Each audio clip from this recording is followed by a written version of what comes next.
So hey guys, what's up? So welcome to World News 20 News channel. So let's talk about fresh South Korea Germany cases show dilemma easing measures. South Korea capital closed down more than 2,100 bars and other night spots Saturday because of a new cluster of coronavirus infections, and Germany scrambled to contain fresh outbreaks at slaughterhouses, underscoring the dangers authorities face as they try to reopen their economies.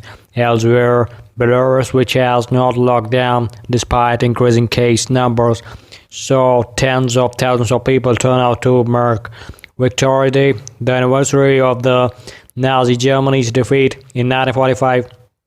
That was in contrast to Russia, when a muted event took place over an empty red square. Around the world, the US and other hard-hit countries are wrestling with how to ease curbs on businesses and public activity without touching off a deadly second wave of infection. Germany and South Korea have both carried out extensive testing and contact tracing and have been hailed for avoiding the mass deaths that have overrun the other countries, but even their authorities have struggled with finding the balance between saving lives and saving jobs.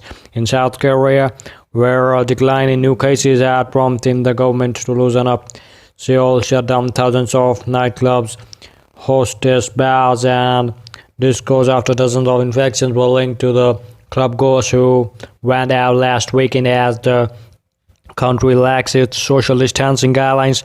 Many of the infections were linked to a 29-year-old man who visited their nightclubs before testing positive. Health officials in Germany faced outbreaks at 3 slaughterhouses in what was seen as a test of the government's strategy for dealing with any resurgence of the virus as restrictions are eased. Meanwhile, governments came under fresh scrutiny over their handling of the crisis.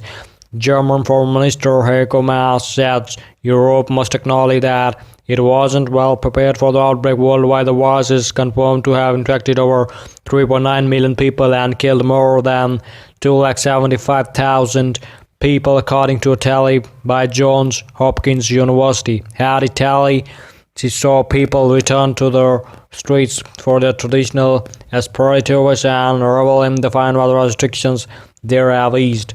Milan Mayor Giuseppe Sala warned that a handful of the crazy people were putting the city's economic recovery at risk and threatened to shut down the city's 29 district after crowds of the young Milanese were seen out at a aperitivo hour ignoring social distancing rules in Rome.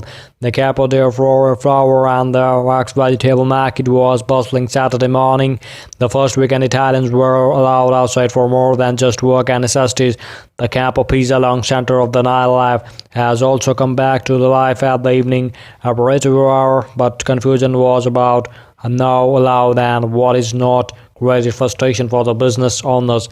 Carlo Alberto, owner of the Teba Cafe and Argentine and pizza bar that was selling the cocktails to a few customers Friday, said that since reopening this week he had been threatened with a fine by the police because of the crowds that had formed in front of his bar. And I'm supposed to send them home. They need a guard here to do that, he said. The laws aren't clear. The degree is not clear. You don't know what you can do. So if you like the channel, so kindly subscribe to it.